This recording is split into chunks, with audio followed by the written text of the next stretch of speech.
Ambot lang hako nakabantay mo ani nga reality sa Philippines. I don't know kung inyo ning na-observe sa ato ang countrymen, sa mga Filipinos in general.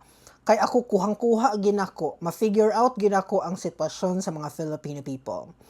Kabantay ka, every time gani nga mag-talk tag corruption, kay ako mahilig man jud ko mo-open up og mga government issues, mga politicians and all, even before katong naapa ko sa Philippines.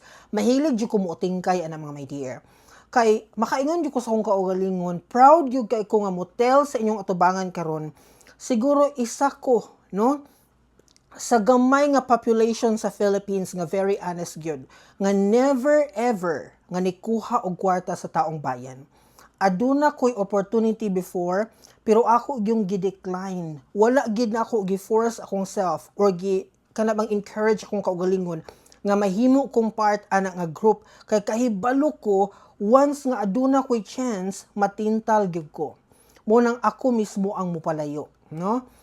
Kay kani magong corruption sa Philippines karon, which is so rampant ug ato gini siyang ginaistoryahan. Siguro karon nga year 2025 pinakadako gini nga atong naatubang karon. Kay nangawadwad manggidanan. Pero para makasabot mo, morning mo ingon gyud ko nga mapasalamaton ta sa pamilyang Duterte. Why? Tungod kay niaklas sila sa realidad. Kay kani bitaw atong VP karon, kung ni sunod-sunod lang ni siya sa ato ang president, wala may issues nga mahitabo. Kung nituman ni siya sa mga plano, ni alyado ni siya sa ilahang mga pangandoy, hilom ang tanan, no? Nakit-kit nila ang kwarta sa taong bayan, walay nakahibalo. Kay tanan man sila nagkasinabot, okay? Pero sa pag-abot ni VP Sara o sa family nga Duterte sa ato ang country, didto nato nakita ang realidad. Nakasabot mo? Kay sila mismo ang gahatag sa atoa og mga way, no, or mga clues nga masabda nato nga ingon ani di ang binuhatan sa ato ang government even before, no? Makalilisang kaayo nga sitwasyon. Kung moingon mga corruption mga my dear sa ato ang country, even before pa ni siya pangutan si Rizal, in fact iya gani siyang gitawag nga kanang cancer of the society, no? Kay cancer siya tungod kay gibalik-balik. Corruption is walay bugto even before ang corruption nag-exist gina siya. Kung kinsay naa sa power, naagid siya tendency nga kuhaon ang kwarta or any resources nga available.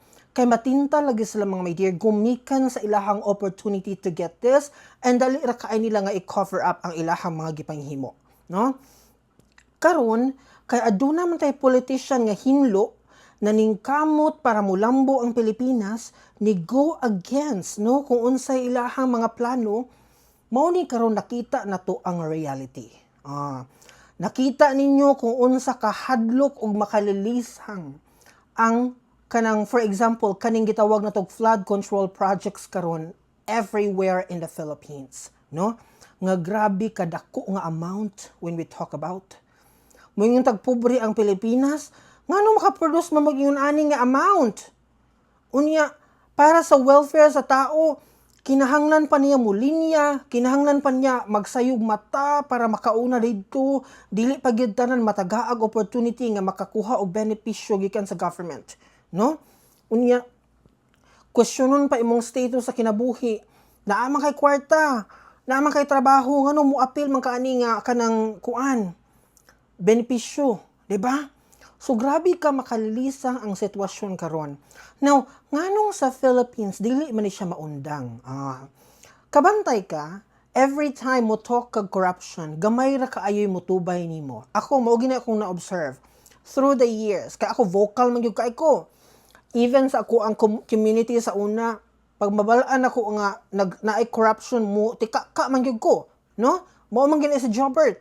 So karon, every time nga mag-talk og corruption, wa gyud kaayo motubay ana mga my dear. Ngano man, kay daghan kaayo ang individual sa imuhang palibot nga mga beneficiaries ana, no?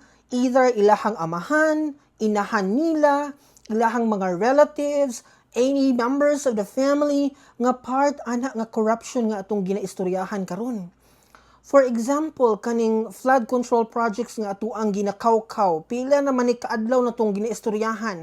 Grabe naman ni ka-viral karon. Pero up until today, wa gihapon nato mahatagag value kinsa gid ang dapat managot.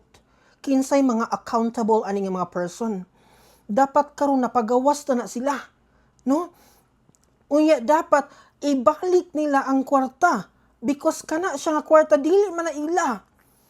Gihaguan na siya sa taong bayan.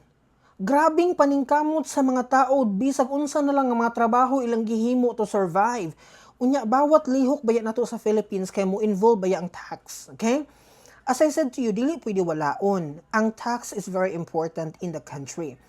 Ang problema sa Philippines, manggod, wala nato gigamit og insakto ang atong kwarta. Daghay ga suffer. Karon, environmental disaster nga na-encounter.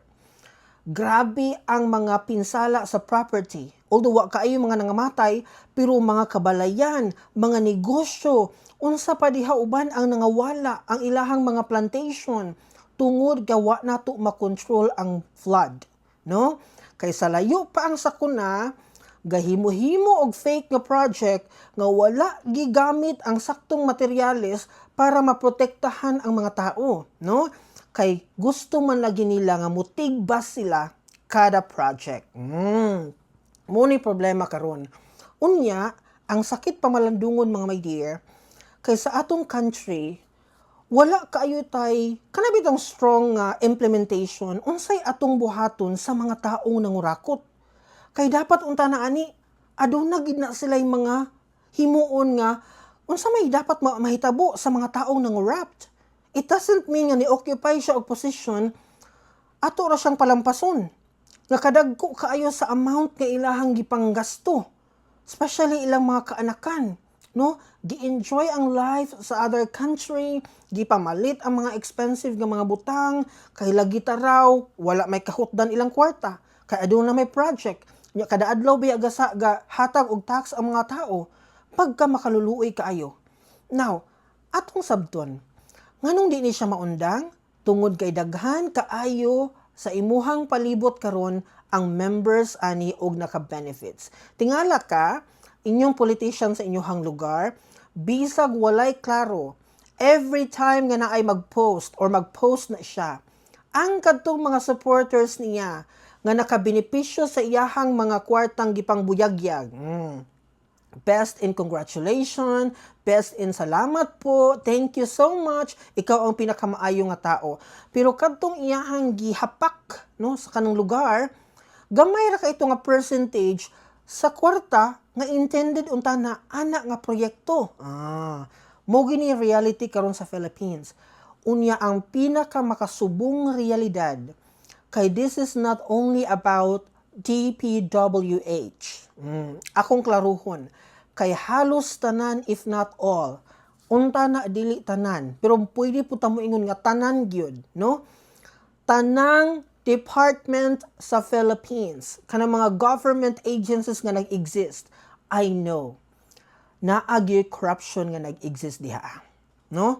Mao nang makaingon ta, gasuffer ang mga Filipino kay kita mismo wala tay care sa ato ang countrymen.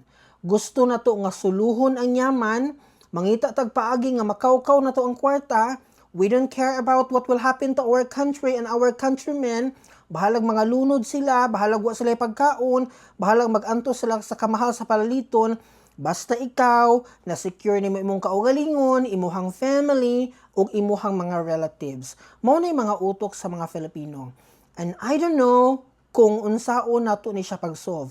Mo nang personally mga my dear, moingon gyud ko, mapasalamaton ta kay niabot ang Duterte family sa ato ang kinabuhi. Because without them, wa tay kamalay-malay nga gidua-duaan ta sa atong mga politicians, ang atong kwarta gigamit ra nila sa ilahang pansariling interest. I hope while watching this video makamata mo.